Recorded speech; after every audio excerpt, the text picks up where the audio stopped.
So once you got into the building, the launch control center where Tim goes, right. What did he show you in there? The specific room? Did he show you specifically where he is and what he does and what he works on when he's there? Yeah. So if you can imagine, mission control is basically a square. It looks like a square.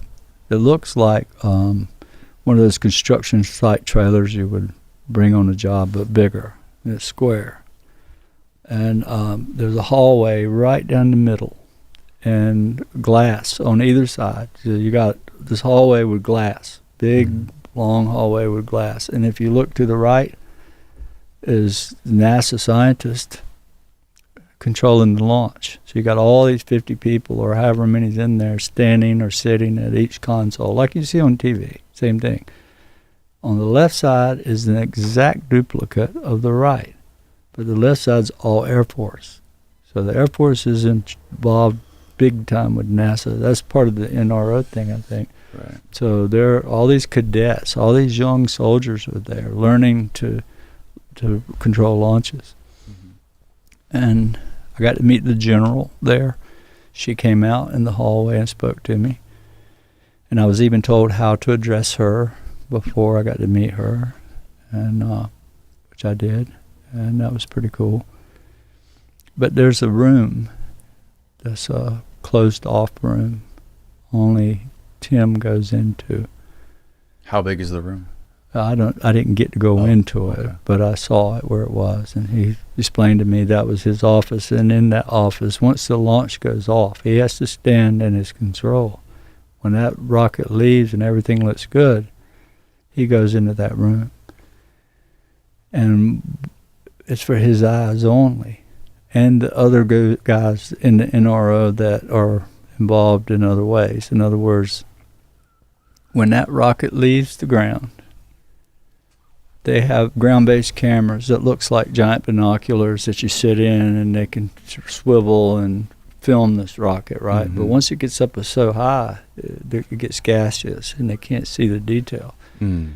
And they want to know every angle of that thing. They want to see every bit they can see in case something goes wrong. They know how to fix it, right? And it's how they found that O-ring that leaked and caused the explosion with the shuttle. Remember when it blew up? They could see Challenger. Yeah, they could see the fuel coming out where the O-ring was stretched. But when that rocket gets to 50,000 feet, they have what's called a WB-57, which is a really big, it's like an old U-2 spy plane, huge wings, and it just hovers up there about 50,000 feet. A group of guys, NRO, and they intercept the rocket. So when it's going up and starts going over, that WB-57 is right behind it, filming it, because the ground-based cameras don't have clear now. This airplane has it. When it gets on up there about 100,000 feet, they have, you could see the picture of the 104 Starfighter. That's it right there. That thing can fly right on up to about 100,000 feet following that rocket. That can. And they chase it, keeping a film on it, a camera on it the whole time. And the rocket's going so fast, it'll outrun it, right? And then it loses sight. And then comes the satellite cameras, pick it up. And when Tim goes into that door, his eyes are on every stage of that camera as it's going up. And so he sees if anything from somewhere else up gets nosy and goes up and takes a look, or even shoots it down, because it's happened before. They've gotten shot down. I've seen one. You saw one get shot down? I saw the video. Sure did. Is this one that we all know about? Some people do. You won't find it. It's been scrubbed, but... And what was it shot down by? The video I saw was, you can see I get a little nervous here. It was a rocket. This thing was going 15,000 miles an hour.